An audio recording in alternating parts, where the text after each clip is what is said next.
কেন শিরক সবচেয়ে বড় পাপ?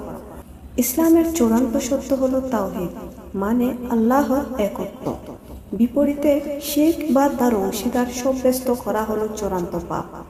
শুধু তাই নয়, শিরক ইসলামের সবচেয়ে জঘন্য বিষয়। কোরআনে বলা হয়েছে, আর তারা বলল, আর রহমান দয়াময় একটি পুত্র গ্রহণ করেছেন। তোমরা এক ভয়ানক বিষয়ের অবতারণা করেছ।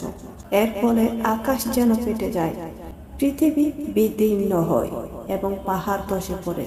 সূরা মারিয়াম আয়াত 88-90। আল্লাহ স্বয়ং সম্পূর্ণ এবং প্রয়োজন থেকে মুক্ত, তাহলে তিনি কেন একমাত্র তার ইবাদতের উপর জোর দেন এবং শিরক অপছন্দ করেন? এই প্রশ্নের উত্তর বোঝার আগে জেনে নেওয়া জরুরি। এক, আল্লাহ স্বয়ং সম্পূর্ণ, তার আদেশ ও নিষেধ আমাদের প্রয়োজন, তার নয়।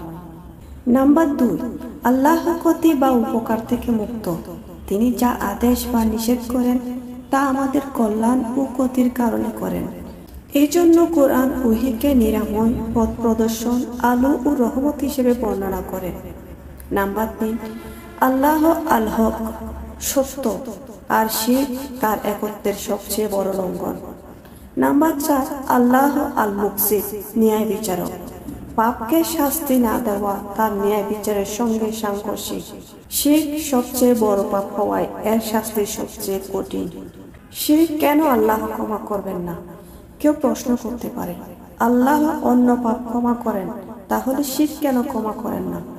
কোরআনে শিরকের জন্য একটি গাছের উপমা দেওয়া হয়েছে এবং একটি মন্দ কথার উপমা একটি মন্দ গাছের মতো, যা মাটির উপর থেকে উৎপাদিত, যার কোনো স্থিতিশীলতা নেই।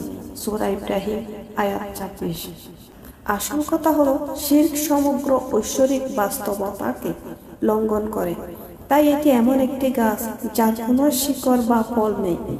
তাওহীদের উপর ভিত্তিতে বেড়ে উঠে গাছ সব সময় শিকড়যুক্ত ও ফলদায়ক হয়। আল্লাহর ক্ষমা ও রহমত এই ভিত্তির উপর নির্ধারিত। আল্লাহ শিরককে পছন্দ করেন না, কেননা তিনি চান না আমরা এই দুনিয়া ও পরকালে শিরকের ক্ষতির মধ্যে পড়ি। কেন শিরক এত মন্দ? তাওহীদ এমন একটি নীতি যা কখনো লঙ্ঘন করা যায় না। শিরক এই নীতির সরাসরি লঙ্ঘন, তাই এটি চূড়ান্ত পাপ। ইবনুল কাইয়িম রাহমাতুল্লাহি বলেন, শিরক হলো মানুষ যার জন্য সৃষ্টি হয়েছে তার সরাসরি বিরোধিতা করা।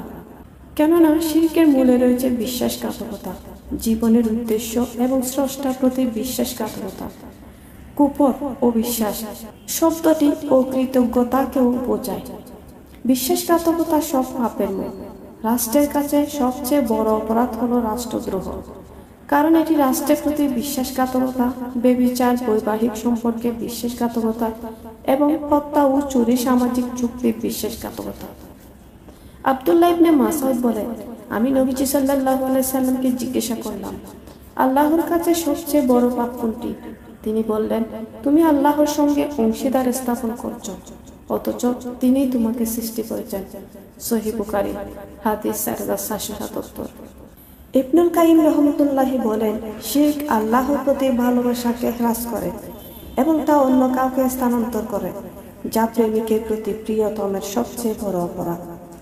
আল্লাহ সবচেয়ে উদার, আমাদের অস্তিত্ব ও সব নিয়ামত দিয়েছেন, তার প্রতি বিশ্বাসঘাতকতা সবচেয়ে বড় অপরাধ। পবিত্র কোরআনে বলা হয়েছে, হে মানুষ, তোমার দয়াময় রব থেকে কিসে তোমাকে বিভ্রান্ত করলো? যিনি তোমাকে সৃষ্টি করেছেন, তোমাকে গঠন করেছেন এবং যে রূপে ইচ্ছা তোমাকে সুষম করেছেন। সূরা ইনফিতার আয়াত 6-8। তাছাড়া আল্লাহ মানুষকে আমানত দিয়েছেন, যা আকাশ, পৃথিবী ও পাহাড় বহন করতে অস্বীকার করেছিল। এই আমানতের লঙ্ঘন শিরকের মধ্যে হয়। সূরা আহজাব আয়াত 72। শিরকের ক্ষতি। শিরক মানুষকে আল্লাহর ইবাদত থেকে দূরে সরিয়ে তার নিজের ইচ্ছাকে ঐশ্বরিক করে তোলে। পবিত্র কোরআনে বলা হয়েছে, তুমি কি তাকে দেখেছ যে তার নিজের ইচ্ছাকে তার মাবুদ বানিয়েছে? সূরা ফুরকান আয়াত 43।